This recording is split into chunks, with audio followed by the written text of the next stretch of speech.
আসসালামু আলাইকুম রহমতুল্লাহি ওবরকাতু মাগফিরাতুল জান্নাত। আমরা গেছিলাম সাতছড়ি জাতীয় উদ্ভিদ উদ্যানে গমরুজ্জামান তরুণ চাচা হুজুরের সাথে সাথে ছিলেন আমাদের হাফেজ তাইজুল ইসলাম সাহেব এবং পিছনে ভিডিও করছিলেন আবুল কালাম ভাই। খুব সুন্দর মনোরম পরিবেশ, কেউ না গেলে বুঝতে পারবে না। ভিতরে অনেক দূর পর্যন্ত গেলাম, সীমানার শেষ নাই। উদ্যান খুব সুন্দর এক জায়গা। আমরা এখন আছি সাতছড়ি উদ্যানের মাঝখানে। আল্লাহ পাকের সৃষ্টি অপরূপ সৌন্দর্য, খুব সুন্দর।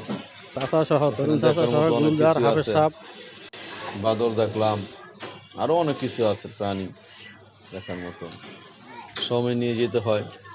আমাদের সফর ছিল ব্রাহ্মণবাড়িয়া শহরে তরিকার কাজে।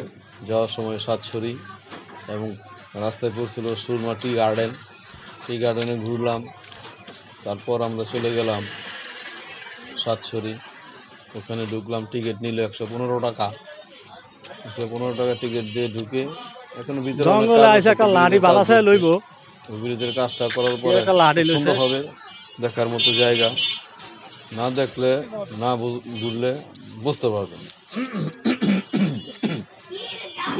খুব সুন্দর একটা মনোরম পরিবেশে ঘুরে আসলাম, আলহামদুলিল্লাহ। আপনাদের দোয়া, আল্লাহর সৃষ্টি অপরূপ সৌন্দর্য। না ঘুরলে বুঝতে পারবেন আল্লাহর সৃষ্টি কি জিনিস আল্লাহ সৃষ্টি করে রাখছে। আমরা তো একখানে বসে থাকি, না ঘুরলে, কোথাও না গেলে আল্লাহর সৌন্দর্য উপভোগ করা যাবে না। যাক, আল্লাহর সৌন্দর্য উপভোগ করার মতো এই যে ব্রিজের কাজ, এই ব্রিজের কাজ করতেছে। এই ব্রিজটাই কাজ হলে এপার ওপার খুব সুন্দর করে আসা যাবে। আলহামদুলিল্লাহ, আলহামদুলিল্লাহ, আলহামদুলিল্লাহ।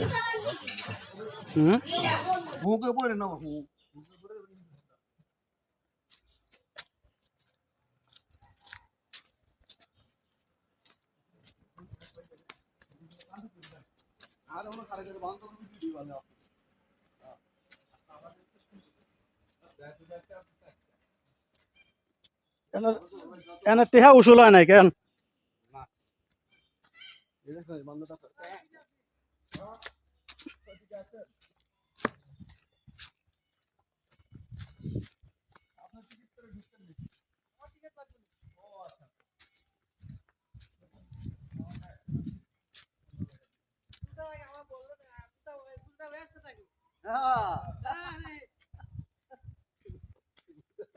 কি কি কয়?